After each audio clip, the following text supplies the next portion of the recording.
또 하나님의 말씀과 또 예배를 사모하여 하나님 앞으로 나온 모든 우리 성도님들에게 하나님의 은혜가 넘치기를 간절히 소망합니다. 네, 민수기 35장 앞부분에서는 하나님께서 이 레위인들에게 성읍을 허락하십니다. 총 48개의 성읍을 허락하셨는데요. 그 중에 6개의 성읍은 이 특별한 목적으로 이제 구별되었습니다. 하나님은 6개의 성읍을 이 도피성으로 정하셔서 부지 중에 살인을 저지르는 사람들에게 피난처로 제공을 하셨습니다. 도피성 제도는 이 하나님의 성품을 보여주고 있는데요. 그것은 사랑과 자비의 하나님, 그리고 의롭고 공의로우신 그 하나님의 성품을 우리에게 보여주고 있습니다. 본문에 나타난 그 하나님의 성품을 통해서 우리도 어떻게 하면 그 성품을 닮아갈 수 있을지 이 본문을 통해서 함께 살펴보기를 원합니다. 우리 11절 말씀 함께 읽어보도록 하겠습니다. 너희를 위하여 성읍을 도피성으로 정하여 부지 중에 살인한 자가 그리로 피하게 하라. 아멘. 이 하나님은 고의적 살인과 그리고 우발적 실수를 이제 엄격히 이제 구분하셨습니다. 도피성은 누가 들어갈 수 있었습니까? 부지 중에 살인을 저지른 사람이 들어갈 수 있었습니다. 그들을 보호하기 위해서 하나님께서 만든 이 거룩한 피난처였죠. 실수로 사람을 죽인 자가 그 억울하게 다시 죽임을 당하지 않도록 그를 보호할 성읍을 하나님께서 준비시키신 것입니다. 그러니까 도피성은요, 죄인이 죽음의 위기에서 안전하게 보호받으며 공정한 재판을 기다리는 은혜와 공의의 장소였던 것입니다. 도피성의 위치도 하나님의 자비와 은혜를 보여주고 있습니다. 서쪽과 동쪽, 그러니까 요단 동편과 그리고 가나안 땅에 각각 3개씩 만들라고 하시면서 이 위에 북쪽부터 또 아래 남쪽까지 균등하게 거리를 두어서 3개를 두라고 말씀을 하셨습니다. 만약에 도피성이 북쪽에 3개만 다 있다고 한다면 남쪽에서 부지 중에 살인을 저진 사람은 아마 도망가다가 잡혀서 죽일 것입니다. 이렇게 하나님께서 균등하게 배분하신 이유는 어디서 그 일을 저지르든지 용이하게 접근하기 위해서 그렇게 왼쪽과 오른쪽에 3개씩 두고 또 북쪽과 남쪽에 균등하게 높은 곳의 중간에 아래쪽에 그렇게 두게 하셨습니다. 또한 이스라엘 민족뿐 아니라 이 이방인에게도 동등한 기회와 그리고 보호를 제공하셨습니다. 이것이 무엇을 말해주고 있는 것일까요? 하나님의 은혜는 어떤 차별이나 경계도 없이 모든 사람에게 열려 있다는 것입니다. 현대를 살아가는 우리에게도 이 도피성의 정신이 필요하다고 생각합니다. 어떻게 말입니까? 우리는 실수한 자나 또 죄를 범한 자를 쉽게 정죄하고 또 배척하기가 쉽습니다. 그러나 하나님이 이 도피성을 통해서 우리에게 보여주셨던 이 원리와 같이 억울하게 오해받거나 또 연약하여서 실수한 이들을 판단하기보다는 품고 보호하여서 그들이 회복할 수 있는 기회를 주는 공동체 또는 개인이 되어야 한다는 것입니다. 하나님은 공의로우시지만 동시에 자비로운 분이심을 기억하고 또 그 하나님의 성품에 따라서 타인을 품는 사랑을 실천해야 할 것입니다.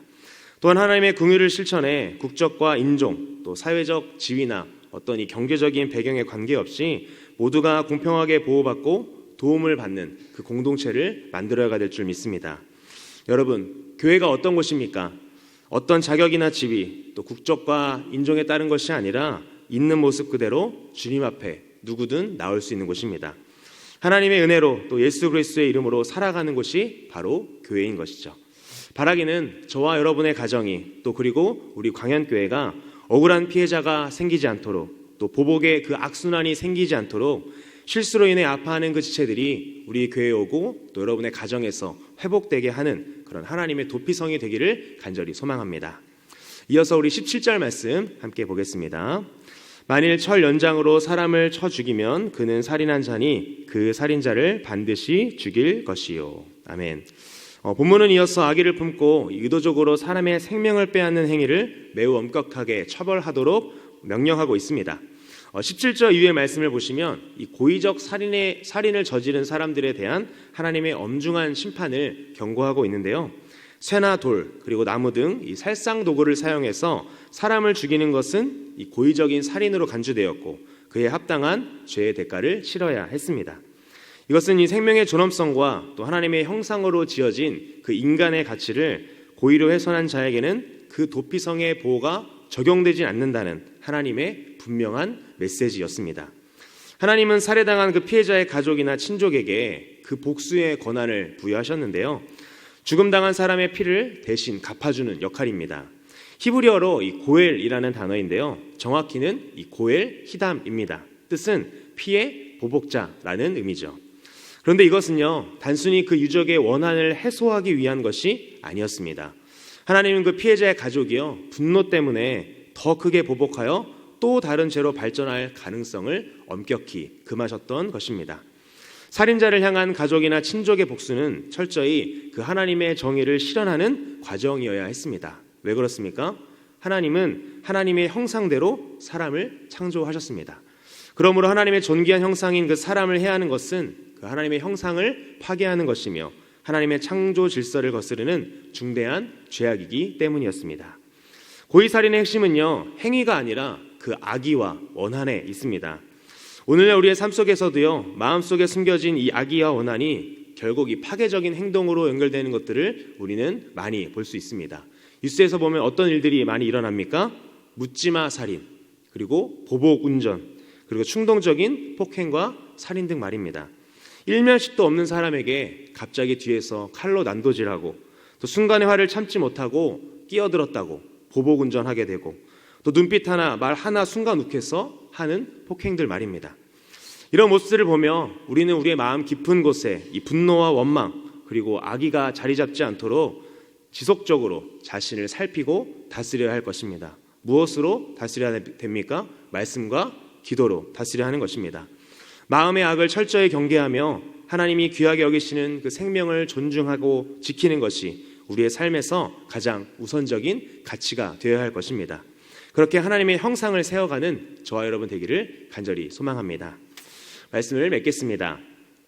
오늘 본문은 실수한 자를 이 긍휼로 품고 보호하시는 그 하나님의 사랑, 그런 공동체의 덕목과 함께 고의적으로 범한 악을 분명히 구별하고 엄격히 다루라는 이중의 메시지를 우리에게 말하고 있습니다.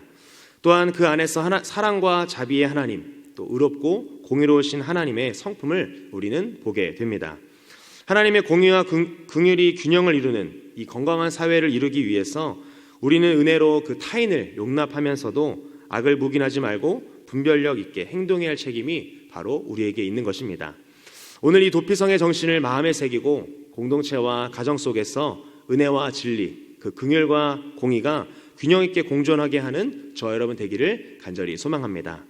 오늘 기도하기로는 여러분들께서 하나님의 마음을 달라고 그렇게 기도하시기 바랍니다.